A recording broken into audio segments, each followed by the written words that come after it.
saya Marcelus Deo dari UPBJ Pontianak dengan NIM 1860522708. Jadi kali ini saya akan menjelaskan topik peran filsafat ilmu dalam memperkuat ilmu pendidikan. Pada poin pertama ini kita akan menjelaskan hubungan filsafat ilmu dan pendidikan. Jadi filsafat ilmu dan ilmu pendidikan itu hubungannya timbal balik, jadi balance. Jadi saling menguatkan, ilmu pendidikan butuh filsafat ilmu sebagai panduan. Jadi sebaliknya, praktik pendidikan bisa memperkaya perkembangan filsafat ilmu. Jadi pada poin kedua juga kita menjelaskan tentang filsafat ilmu menguatkan ilmu pendidikan. Jadi filsafat ilmu bertugas mengawasi apa yang disebut pengetahuan. Jadi bagaimana cara mendapatkannya dan untuk apa pengetahuan itu digunakan. Dalam ilmu pendidikan, ini artinya kita tidak bisa asal membuat teori atau kebijakan tanpa landasan logis dan etis. Jadi dengan panduan ontomologi, epistemologi, aksiologi, dan ilmu pendidikan jadi lebih ilmiah dan bermakna.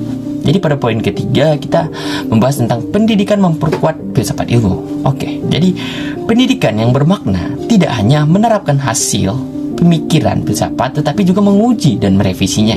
Jadi praktik di kelas, kebijakan sekolah, dan hasil belajar siswa menjadi data nyata untuk memperbaiki cara berpikir filosofis tentang ilmu. Jadi filsafat ilmu tidak hidup di menara gading. Jadi dia tumbuh dari refleksi terhadap praktik pendidikan sehari-hari. Jadi pada poin keempat juga kita membahas tentang filsafat ilmu sebagai pisau analisis pendidikan. Jadi filsafat ilmu sering disebut sebagai pisau analisis karena punya 3 pisau utama, yaitu yang pertama adalah ontomologi, yang mengkaji apa hakikat pendidikan. Jadi apakah pendidikan hanya transfer pengetahuan atau juga pembentukan karakter? Nah, jadi itu ontomologi. Jadi yang kedua yaitu epistemologi. Bagaimana kita tahu siswa sudah belajar? Apakah cukup dari nilai atau dari perubahan perilaku? Dan yang ketiga adalah epistemologi, mengkaji untuk apa pendidikan, untuk mencerdaskan kehidupan bangsa atau juga untuk menciptakan manusia beradab.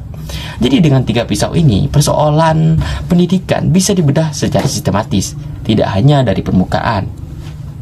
Jadi pada poin kelima, contoh konkret dalam praktik pendidikan yaitu ontomologi. Kurikulum ini memandang pendidikan sebagai proses kemerdekaan siswa untuk berkembang sesuai potensinya. Jadi epistemologi, pendekatan pembelajaran berbasis proyek dan asesmen diagnotis yang mengakui bahwa pengetahuan siswa tidak berasal dari pengalaman, tidak hanya dari guru. Dan ada aksiologi, penekanan pada profil pelajar Pancasila dan P5. Jadi menunjukkan bahwa pendidikan bertujuan membentuk manusia dengan nilai-nilai luhur, bukan sekedar mengajar skor ujian. Jadi filsafat ilmu tidak hanya teori, tapi benar-benar mewarnai kebijakan dan praktik pendidikan kita.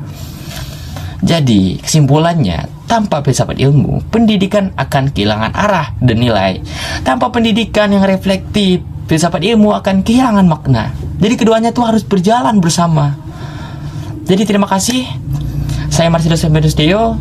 Saya mengucapkan terima kasih.